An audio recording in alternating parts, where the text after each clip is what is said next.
അടയ്ക്കാത്തോട് കരിയങ്കാപ്പ് മേഖലയിൽ ഇറങ്ങിയ കടുവയ്ക്കായുള്ള തിരച്ചിൽ ഇപ്പോഴും തുടരുകയാണ്. പക്ഷെ കടുവയെ ഇന്ന് കൃത്യമായി ലൊക്കേറ്റ് ചെയ്യാൻ കഴിഞ്ഞിട്ടില്ല എന്നതാണ്. അതായത് ഇന്ന് ഏറ്റവും ആദ്യം കടുവയെ കാണുന്നത് ഈ പറയുന്ന പ്രദേശത്താണ്. അതായത് ഇന്നലെ കടുവയെ കണ്ട അതേ സ്ഥലത്താണ് ഇന്ന് രാവിലെ കടുവയുടെ കാൽപ്പാടുകൾ കണ്ടത്. പക്ഷെ പിന്നീട് കടുവയെ പലയിടത്തായി കണ്ടെന്നുള്ള അഭ്യൂഹങ്ങളുണ്ടായി.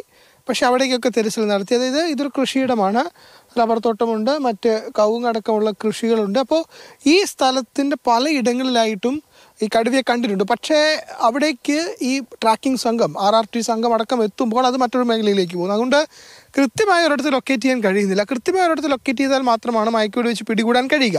അപ്പോൾ അതുകൊണ്ട് ഇത് പല ഇടങ്ങളിലേക്ക് സഞ്ചരിക്കുന്നത്. പക്ഷേ വനത്തിലേക്ക് പോകുന്നില്ല, ജനവാസ മേഖലയിൽ തന്നെ അത് നിലയുറപ്പിക്കുന്നു എന്നതാണ്. അതുകൊണ്ട് കൂടുതൽ RRT സംഘം ആറളത്തു നിന്നും മറ്റും എത്തി ഇതിനെ ട്രാക്ക് ചെയ്യാനുള്ള ശ്രമം നടത്തുന്നുണ്ട്. പക്ഷേ ഇതുവരെയും പിടികൂടാൻ കഴിഞ്ഞിട്ടില്ല. ജനങ്ങളെ സംബന്ധിച്ചിടത്തോളമാണ് ഏറ്റവും വലിയ ആശങ്ക. കാരണം ഈ കടുവ എപ്പോൾ വേണമെങ്കിലും ഈ വീടുകളിലേക്ക് ഇപ്പം നായകളെ മറ്റോ പിടികൂടാനെത്താം. അപ്പോൾ അതുകൊണ്ട് ആളുകൾക്ക് പുറത്തിറങ്ങി നടക്കാൻ കഴിയാത്തൊരു സ്ഥിതിയുണ്ട്. ഈ പ്രദേശത്തെ ആളുകളെ സംബന്ധിച്ചിടത്തോളം രാവിലെ റബ്ബർ വെട്ടാൻ പോകാൻ പറ്റുന്നില്ല.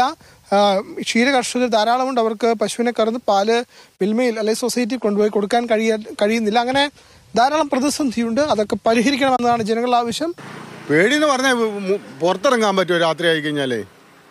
ഇവിടുന്ന് ഇപ്പോൾ ബൈക്കിന് നമ്മൾ പോകുന്നത്. ഈയിടെ പോയപ്പോൾ കാറിന് മുമ്പിൽ അത് ചാടിയേ. നമുക്ക് നിലവിൽ ബൈക്കേ ഉള്ളൂ. ഈ ബൈക്കിന് മുമ്പിൽ ചാടിക്ക് മറിഞ്ഞിട്ട് വീണ് പോയില്ലേ? പേടി എന്താണേലും ഉണ്ടാവുമല്ലോ.